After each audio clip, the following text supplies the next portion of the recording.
कबीर जी की एक कथा में आता है कि एक युवक आया और उसने पूछा कबीर जी से कि मैं शादी करना चाहता हूं, मैं शादी करूं या ना करूं, जैसा आप कहें मैं वैसा करूंगा।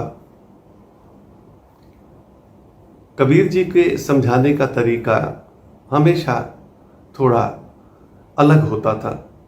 वो वैसे नहीं समझाते थे जैसे आम लोग समझाते हैं।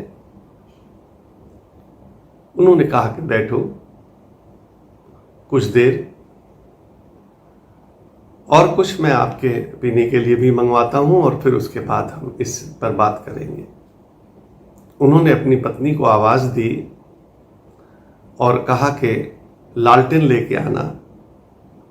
दिन के 2 बजे दोपहर को लालटेन लेके आना। उस युवक की तो कुछ समझ में ना आया और पत्नी लालटेन जला के लेके आ गई और चकित हुआ। हद हो गई, ये कैसा घर है।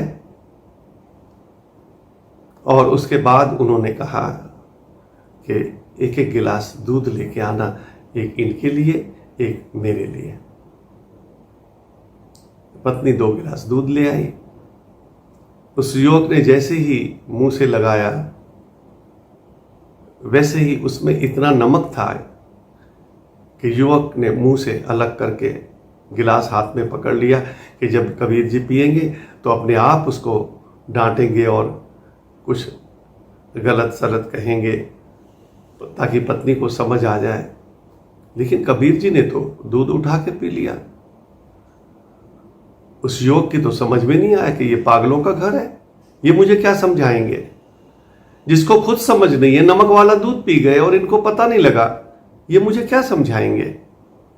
और लालटेन, और वो भी दिन के 2 बजे इतने उजाले में, कुछ भी समझ नहीं आया। उसने कहा कि अच्छा कबीर जी अब मैं चलूं।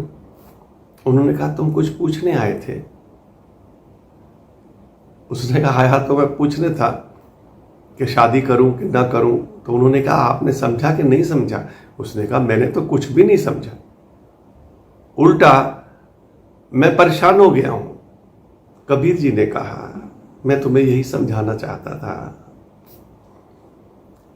कि मैं कहूं लालटेन ले आओ और वो ले आए कि जरूरत होगी, कोई ना कोई जरूर जरूरत होगी, नहीं तो क्यों मंगवाएंगे लालटेन इतने उजाले में।